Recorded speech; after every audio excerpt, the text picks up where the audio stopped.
مزید جو قرآن حکیم کے حوالے سے جیسے میں نے عرض کیا کہ یہ سارا جو سسٹم ہے، جو رمضان کا سسٹم ہے، جو رمضان کو رمضان المبارک بنانے والی شے ہے وہ قرآن پہ نزول ہے. تو اس حوالے سے اللہ تعالیٰ سورہ یونس میں جو بات ارشاد فرماتے ہیں اس کو بھی ہمیں پریکٹیکل لیول پر سمجھنا چاہیے کہ کیا واقعی ہم اس نعمت کو اتنی بڑی نعمت سمجھتے ہیں جو اللہ فرما رہا ہے. فرمایا یا ایھا الناس، اے وہ لوگوں، قد جاءتکم موعظۃ من ربکم، بے شک تمہارے پاس دلوں کو نرم کر دینے والی ایک نصیحت تمہارے رب کے پاس سے آ چکی ہے. وشفاء لما فی الصدور، اور دلوں کی بیماریوں کی شفا. وہدی ورحمۃ للمؤمنین، اور مومنوں کے لیے ہدایت اور رحمت ہے جو کہ آ پہنچی ہے. قل بفضل اللہ وبرحمتہ، ابھی جس انداز سے اللہ تعالیٰ ہمیں عربی سیکھنے کا شغف اور شوق عطا فرمائے، جس انداز سے اللہ سبحانہ تعالیٰ، ایک شاہانہ انداز ہے گویا کہ جس میں اللہ سبحانہ تعالیٰ نے اس قرآن حکیم کے بارے میں اس مقام پہ بات ارشاد فرمائی ہے. فرمایا قل، اے نبی صلی اللہ علیہ وسلم فرما دیجئے، بفضل اللہ وبرحمتہ، یہ کتاب اللہ کے فضل اور اس کی مہربانی سے نازل ہوئی ہے. فبذلک فلیفرحوا، تو انہیں چاہیے کہ لوگوں کو چاہیے کہ اس پر خوشیاں منائیں. ہوا خیر مما یجمعون، اور کیونکہ یہ وہ ان تمام چیزوں سے بہتر ہے جو یہ لوگ جمع کر رہے ہیں. ہم کیا جمع کر رہے ہیں آج غور کریں تو؟ کریئرز، مال و اسباب، ایسٹس. دنیا میں اللہ فرماتا ہے کہ جو کچھ یہ لوگ جمع کر رہے ہیں یہ قرآن حکیم ان تمام کتابوں سے، ان تمام اشیاء سے، ان تمام چیزوں سے بہتر ہے. حدیث میں آتا ہے خیر ممن تعلم القرآن وعلمہ، خیرکم من تعلم القرآن وعلمہ، معاف کیجیے گا، فرمایا تم میں سے بہترین لوگ وہ ہیں جو قرآن سیکھیں اور قرآن سکھائیں. تو سارے مہینے اللہ کے بہترین مہینہ قرآن سے ریلیٹڈ، سارے رسول اللہ کے امام الانبیاء قرآن حکیم کی نزول کے اعتبار سے، ساری امتیں اللہ کی، یہ امت کو یہ اسٹیٹس حاصل کیوں؟ قرآن حکیم کے ماننے والی ہے. اور اس امت میں بھی جو بہترین لوگ ہیں ٹاپ آف دا لسٹ، اللہ کے رسول صلی اللہ علیہ وسلم کی حدیث کے مطابق وہ لوگ جو قرآن حکیم سیکھیں اور قرآن حکیم سکھائیں. اللہ سبحانہ تعالی ہمیں ان لوگوں میں شامل فرمائے، آمین ثم آمین. آئیے اب سمجھتے ہیں کہ روزے کا کیا حاصل ہے، روزے کا مقصد کیا ہے، یہ عبادت اللہ تعالیٰ نے ہمیں کیوں عطا فرمائی. قرآن حکیم میں اللہ سبحانہ تعالیٰ فرماتے ہیں یا ایھا الذین آمنوا کتب علیکم الصیام کما کتب علی الذین من قبلکم لعلکم تتقون. سورہ بقرہ کی آیت نمبر 183 ہے. فرمایا ہے وہ لوگوں جو ایمان لائے ہو، تم پر روزہ رکھنا فرض کیا گیا ہے جس طرح تم سے پہلے لوگوں پر فرض کیا گیا تھا تاکہ تم میں تقوی پیدا ہو سکے. اب یہ بڑے اہتمام سے اگر نوٹ کریں تو اللہ تعالیٰ نے یہ بات ارشاد فرمائی. یہ بھی ہو سکتا تھا یا ایھا الذین آمنوا کتب علیکم الصیام، کہ اے وہ لوگوں جو ایمان لائے ہو تم پر روزہ فرض کیا گیا ہے. اللہ نے حکم دے دیا، اینڈ آف دی اسٹوری. جیسے اللہ سبحانہ تعالیٰ ربا کے بارے میں ایک مقام پہ فرماتا ہے وَأَحَلَّ اللَّهُ الْبَيْعَ وَحَرَّمَ الرِّبَا، اس وقت اس مقام پہ کوئی حکمت نہیں، کچھ نہیں، بس اللہ نے حلال کر دیا تو حلال ہے اور اللہ نے ربا کو حرام کر دیا تو حرام ہے. لیکن یہاں بڑے اہتمام کے ساتھ گویا کہ محسوس ہوتا ہے اللہ سبحانہ تعالیٰ نے یہ بات ارشاد فرمائی، روزے کی فرضیت جب بیان کی ہے تو فرمایا کہ وہ لوگوں جو ایمان لائے ہو تم پر روزہ رکھنا فرض کیا گیا ہے. And it's not only you، جیسے کہ تم سے پہلے لوگوں پر فرض کیا گیا تھا. اور پھر اس کی آبجیکٹو بھی بتایا کیوں، لعلکم تتقون، تاکہ تم میں تقوی پیدا ہو جائے. تقوی کیا ہے؟ بچ بچ کر زندگی گزارنا اللہ کی نافرمانیوں سے اور گناہوں سے، یہ تقوی ہے ان آسان الفاظ میں. اسی طریقے سے اللہ کی نافرمانی سے بچنا یہ تقوی ہے. کانشیس لیونگ کہتے ہیں نا، دا آرٹ آف لیونگ، کہ اگر ہم مسلمان سمجھنا چاہیں تو art of conscious living, that is actually تقوی. اب یہ تقوی حاصل کس طریقے سے ہوتا ہے اس کو انشاءاللہ ہم تھوڑا سا سمجھتے ہیں کہ کیا نظام جو اللہ تعالیٰ نے بنایا ہے، یہ نظام جو پورا رمضان مبارک کا دیا 29-30 راتوں کا، اس رات میں کھڑے ہونا ہے اللہ کے سامنے قرآن سننے کے لیے، اور دن میں جو ہے وہ روزہ رکھنا ہے. تو روزہ اور قرآن کی تلاوت یا تراویح جو ہم پڑھتے ہیں الحمدللہ، یہ دو متوازی عبادتیں ہیں جو اللہ کے رسول صلی اللہ علیہ وسلم نے جس کے بارے میں یہ بات ارشاد فرمائی. بہت خوبصورت حدیث ہے, بخاری میں وارد ہوئی ہے. فرمایا قال رسول اللہ صلی اللہ علیہ وسلم من صام رمضان ایمانا و احتسابا غفر له ما تقدم من ذنبه.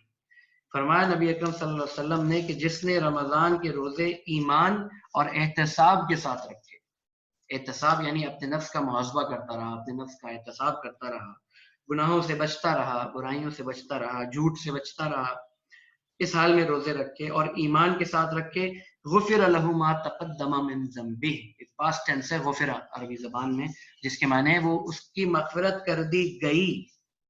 غفر له ما تقدم من ذنبه, اس کے پچھلے تمام گناہ معاف کر دیے. کتنی بڑی اپرچونٹی ہے ہمارے لیے. ہم سب اپنی اپنی زندگیوں میں کیا کچھ کرتے آئے ہیں, ہم سب کے علم میں. اللہ تعالیٰ پردہ بھی رکھے اور اللہ تعالیٰ ہمیں معاف بھی کرے.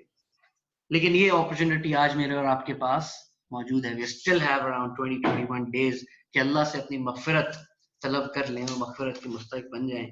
فرمایا من صام رمضان ایمانا و احتسابا غفر له ما تقدم من ذنبه, جس نے رمضان کے روزے ایمان اور احتساب کے ساتھ رکھے اس کے پچھلے تمام گناہ معاف کر دیے گئے.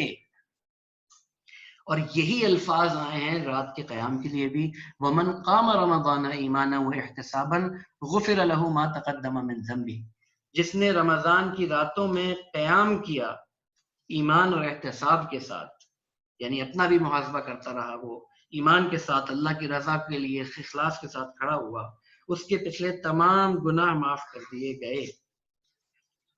اور اگلی بات آتی ہے جس نے شب قدر میں ایمان اور احتساب کے ساتھ قیام کیا. خاص کیا ہے اس کو رسول اکرم صلی اللہ علیہ وسلم نے حدیث مبارکہ میں شب قدر کو, کہ جس نے ایمان اور احتساب کے ساتھ شب قدر میں قیام کیا اس کے بھی پچھلے تمام گناہ معاف کر دیے گئے. تو یہ دن کا روزہ اور رات کا قیام, یہ وہ متوازی دو عبادتیں ہیں جو رمضان مبارک میں اللہ سبحانہ تعالیٰ نے ہمیں عطا فرمائی. آئیے اس کا تھوڑا سا ایک اسپرچوئل سائنٹیفک ریزننگ سمجھتے ہیں کہ یہ کیا سارا نظام ہے کہ جس کا حاصل اور مقصد پر اللہ سبحانہ تعالیٰ فرماتے ہیں کہ وہ ہے تقویٰ. اللہ تعالیٰ مجھے اور آپ کو اس بات کو سمجھنے کی اور اس پر عمل کرنے کی توفیق عطا فرمائے. ڈاکٹر اسرار احمد صاحب رحمہ اللہ ہمارے استاد محترم, وہ ہمیں یہ بات سمجھایا کرتے تھے کہ رمضان کے روزے, دن کے روزے اور رات کا قیام کا جو آپس میں ربط ہے اور جو آبجیکٹو ہے وہ کیا ہے. میں کوشش کروں گا کہ اس بات کو آپ حضرات کے سامنے رکھوں اور صحیح بات کہہ سکوں اور آپ لوگ صحیح بات سمجھ سکیں. دیکھیے اللہ سبحانہ تعالیٰ نے ہمیں جو تخلیق فرمایا تو انسان کو, تو انسان دو چیزوں کا مرکب ہے. ہمارے علم ہے کہ ایک ہمارا جسم ہے جو مٹی سے بنا ہے, اور ایک وہ روح ہے جو اللہ سبحانہ تعالیٰ کی طرف سے آئی. جسم اللہ تعالیٰ نے زمین سے بنایا تو اس کی غذا کا جتنا انتظام ہے وہ بھی زمین سے ہی کیا ہے. پھل سبزی اناج وغیرہ جو ہم کھاتے ہیں, جو گوشت ہم کھاتے ہیں وہ بھی وہ جو ان جانوروں کا جو چارہ کھایا کرتے ہیں, یعنی زمین سے اگنے والی چیزیں کھایا کرتے ہیں. چنانچہ جسم کو اللہ نے زمین سے تخلیق کیا, مٹی سے بنایا, تو اس کی غذا کا انتظام بھی مٹی ہی سے آیا. روح من امر ربی ہے, اللہ سبحانہ تعالیٰ کی طرف سے ہے, تو اس کی غذا کا اہتمام بھی اللہ سبحانہ تعالیٰ نے آسمان سے فرمایا. اور وہ روح کی غذا کیا ہے, وہ نہیں ہے جو اکثر ہم میڈیا پہ سنا کرتے ہیں. اللہ کا کلام, یہ قرآن حکیم اس روح کی غذا ہے. اچھا جی, اب اگلی بات, جسم زمین سے آیا, غذا کا اہتمام بھی اسی زمین سے اللہ نے فرمایا. روح اللہ کی طرف سے ہے, اس کی غذا کا اہتمام اللہ نے اپنی جناب سے آسمان سے فرمایا. جسم زمین سے آیا ہے تو یہ نفس انسان کو, یہ جسم انسان کو نیچے کی طرف ہی لے کر جانا چاہتا ہے. دنیاوی اعتبار سے, دنیا کی محبت میں ڈبا دینا چاہتا ہے. دنیاوی اعتبار سے نیچے, یعنی اخروی اعتبار سے نیچے کی طرف دھکیلنا چاہتا ہے. روح اللہ کی طرف سے آئی ہے اور یہ اسے اللہ کی طرف, انسان کو اللہ کی طرف لے کر جانا چاہتی ہے. ایک اور حدیث ہے جس کا طویل حدیث ہے, لیکن اس میں جو مفہوم عرض کر رہا ہوں وہ یہ کہ اللہ کے رسول صلی اللہ علیہ وسلم نے فرمایا کہ تمہارے جسم میں ایک گوشت کا لوتھڑا ہے, ایک لوف کہہ لیں, پیس کہہ لیں, گوشت کا لوتھڑا ہے تمہارے جسم میں. اگر وہ صحیح ہے تو تمہارا پورا جسم صحیح رہے گا, اور اگر اس میں گڑبڑ ہو گئی تو تمہارا پورا جسم خراب ہو جائے گا, اس میں گڑبڑ ہو جائے گی. اور اللہ کے رسول نے فرمایا جان لو تمہارا وہ گوشت کا وہ لوتھڑا تمہارا دل ہے, تمہارا قلب ہے. گویا یہ جو جسم اور روح میں نے عرض کیا نا کہ جسم انسان کو نیچے کی طرف, نفس انسان کو نیچے کی طرف لے کے جانا چاہتا ہے, اور روح انسان کو اوپر کی طرف, آسمان کی طرف, بلندی کی طرف لے کے جانا چاہتی ہے. اور ان دونوں کا مسکن یہ قلب ہے. گویا اس قلب کو کنٹرول کرنا یہ ایک فائٹ ہوتی ہے جو ہر انسان میں اس کے نفس اور اس کے روح کے درمیان چل رہی ہوتی ہے. وہ ہے نا, ایما مجھے کھینچے ہیں تو روکے, ایما مجھے روکے ہے تو کھینچے ہے مجھے کفر, کعبہ میرے پیچھے ہے کلیسا میرے آگے. تو یہ جو انٹرنل جہاد, انٹرنل فائٹ ہے, وہ ہر انسان کے جسم میں چل رہی ہوتی ہے. ایک فورس ہوتی ہے جو کہ انسان کو نیکی کی طرف راغب کر رہی ہوتی ہے اور نیکی کی طرف بلا رہی ہوتی ہے اندر, اور ایک فورس ہوتی ہے جو انسان کو برائی کی طرف لے کر, گناہوں کی طرف, دنیاوی لذتوں کی طرف لے کر جا رہی ہوتی ہے. یہ دو, یہ جسم اور روح, نفس اور روح, ان دونوں کا مسکن دل ہے, اور دونوں یہ چاہتے ہیں کہ اس دل پر کنٹرول کر لیں.